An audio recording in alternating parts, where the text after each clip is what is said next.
You know, not many people really understand what communism is. Communism, where it come from.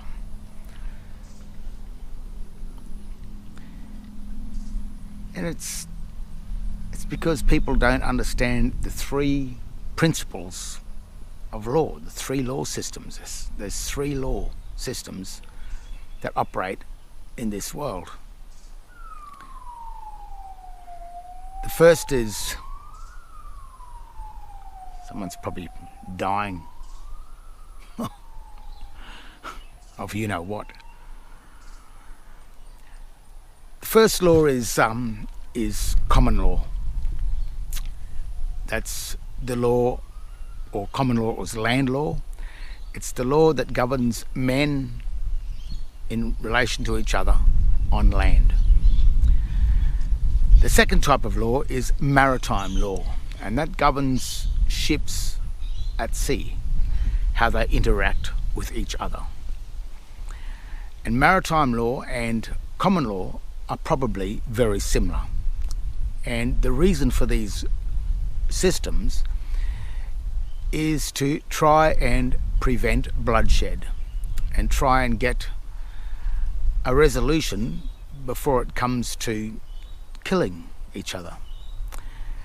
And what it also does is that when the protocols of law, whether it be the land law or the law of the sea, which is maritime law, if certain protocols such as notice of default and notice of acceptance, if these things haven't been accepted and a hostile aggressor takes over a country in violation of these protocols of law, then that aggressor never legally holds the ownership of that land. And that's the reason for these types of law. There's land law and law of the sea, law of the land, law of the sea. But the third type of law is the law that governs the crew members on ships. And that's the sort of law which is statute law or stone law, the law that's been written as a statute. They are rules, terms and conditions and rules of a ship, which means that when you become a crew member on a ship, someone else's ship, the moment you enter onto that ship, you then become subject to those statutes and codes and the rules of that ship. And that law is called admiralty law, which sort of makes sense because it's not shipping law as governing the process between or the interreaction between two ships, but this governs the interreaction between the skipper and the crew on a ship. Now, the thing is, with shipping law, all commerce and all corporations operate under this shipping law. Because in ships, if you want to be on the sea, you must be incorporated with a ship, with a vessel. And if you are not incorporated with that vessel, then you will drown. So an incorporation with a vessel on the sea is very important. And same with in the rules of commerce, when you want to enter into the rules of commerce, which operates under the law of the sea as well, then the corporations also operate under the laws of the sea, the law of shipping, the maritime laws. So that in a corporation, which is really a ship without a ship, a corporation has all the same manifestations of a ship, has all the same sort of paperwork, but the ship itself is fictional. And the ship doesn't really exist. It does on paper. So therefore, when you become a citizen of a corporation, you become subject to the same type of admiralty law that the crew members on a ship are subject to. You do what the captain says. So in a corporation, the captain of the ship is basically the magistrate in a courtroom. And when you don't follow the rules of that corporation, which is the rules of that corporate or that commercial shipping entity, then you are subject to the penalties in relation to those violations of that ship. That's not land law or law of the sea or maritime law. That's shipping law, the law governing crew members on ships and also governing citizens within a corporation. Now, corporations are a thing that's designed by a government, by a de jure government of a country, of a land. And what the land does is it creates a debtor corporation, and then it offers people, which is the government, or people that want to become beneficiaries or servants of that government.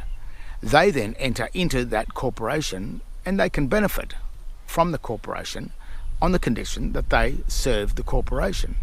But of course, when you enter into that corporation, that governing corporation, you have to follow the rules of that corporation. That's why a citizen must apply for a driver license and then follow the rules of that corporation, of that driver license, in relation to what that driver license is. So when you go on the road, you have to follow those rules. But something very odd has happened. In the 1900s, or around then, 1920s, the first internationals, the first 4 internationals were born.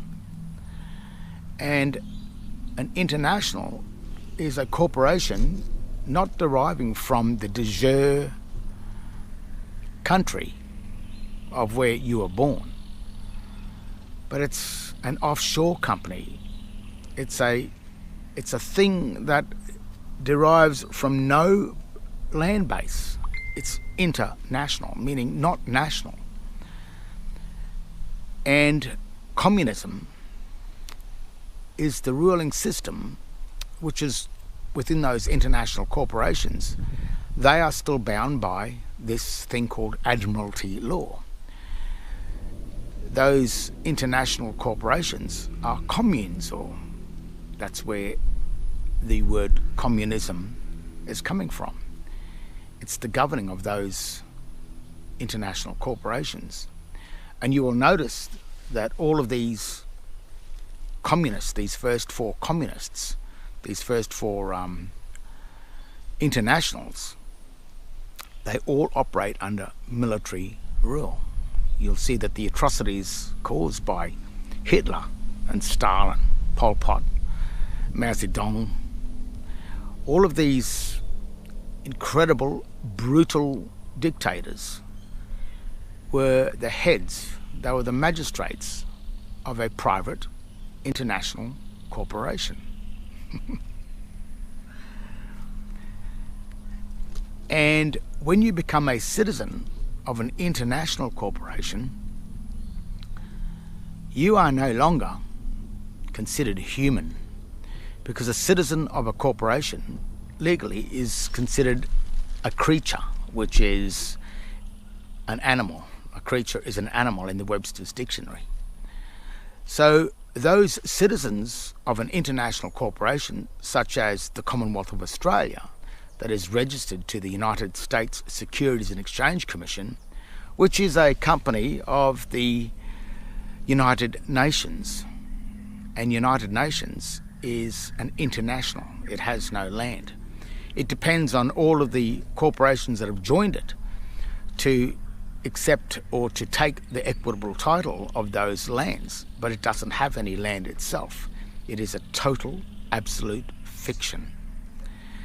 And those people that have joined these international companies, these corporations, and subjected themselves to this admiralty communist law, governed by these dictators and military pirates because they don't have any land. You have done that on your own ignorance of the knowledge of what these three laws are. Law of the land, common law, that relates to men on a sovereign piece of land. The maritime law, that relates to the interaction of ships on the sea. And of course then there's admiralty law, which deals with the control of the crew members on ships and also the citizens of corporations. So if you don't understand these simple principles of law, then you may be a citizen of a private foreign corporation trying to claim some sort of sovereignty or some sort of a common law right. And you are basically going to make a fool of yourself to the heads of these large international pirate corporations, such as the United Nations. So the real way out of this is that you must somehow start to consider the surrendering of your citizenship, your crewman side, your crewmanship, standing in these corporations. And you've got to come back to, if you're on an international ship, into a passenger side standing. And that's why I've been harping on about these two birthing certificates. One is the state birth certificate, which is what you've almostly got. That allows you to be a citizen on their ship. But the other certificate is the thing called the certificate of birth, which is the original setting up of the trusteeship. And that one puts you on as not a beneficiary, which is a benefiting servant from that corporation, but as a benefactor of that trusteeship. The benefactor is like the passenger.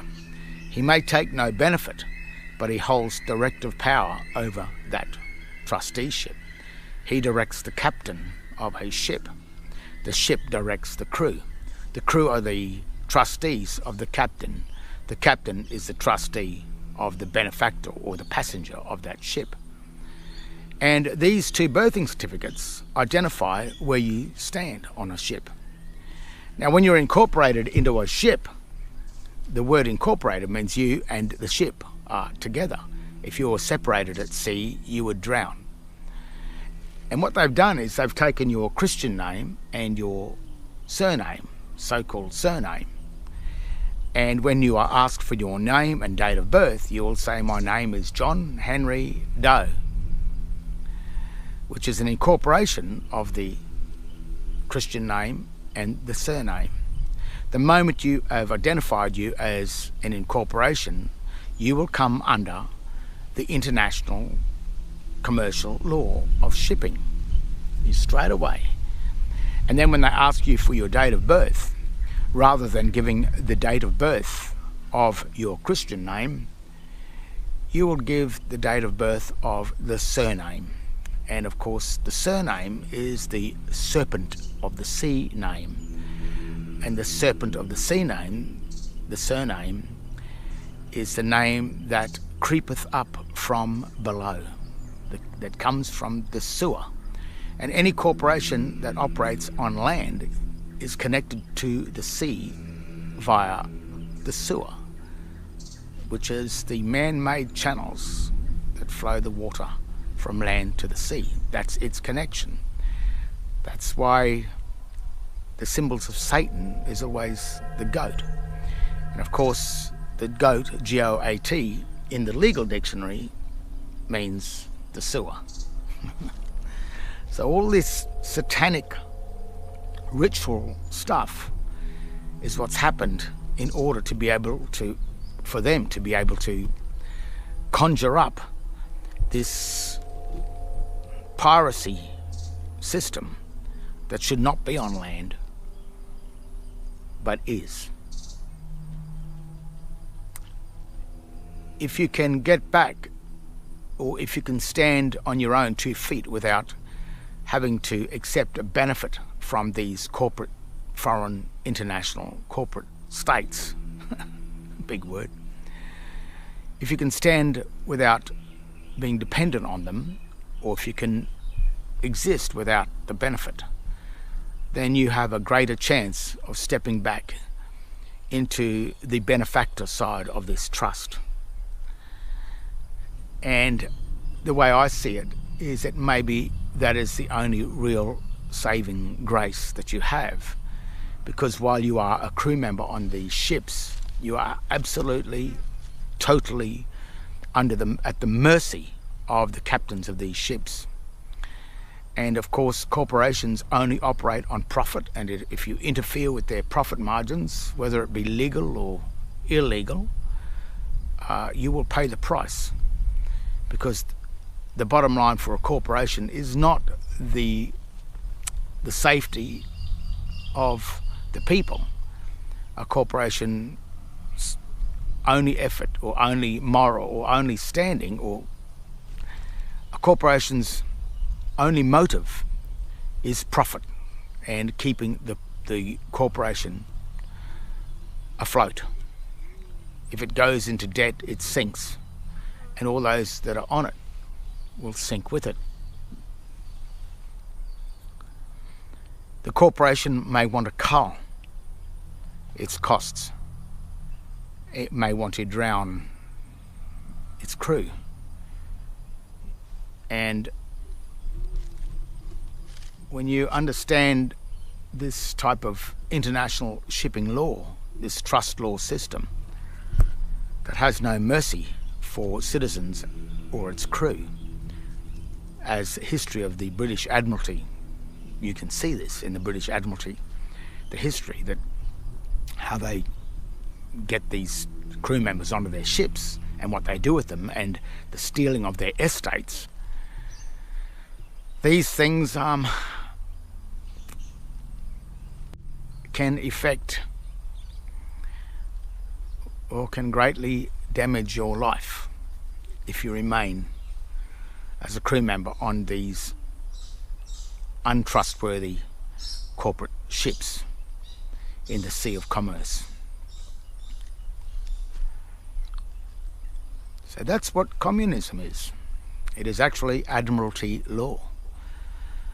It is the people that serve a corporation, which is a corporation is a community, a commune, and those people that willingly enter into that become subject to the military dictatorship of communism. And as we all know, the history of communism is not very good when it comes to the lives of people, because those people that have become citizens have lost their standing as people. They've become the dead entity, the dead corporation, the trustee of a dead corporation. Corporation is dead speaking. So all of these things you've been told, it's all there in front of us, but we just have to start looking, and you've got to start thinking and using your brain a little bit more. The most dangerous thing to man, his family, and his business is his enterprise, his government. That's the thing in history that has done more murdering and more destroying of people than anything else in the history of this planet. So be careful of the Nephilim, who are the giants, who are the large international corporations of this planet.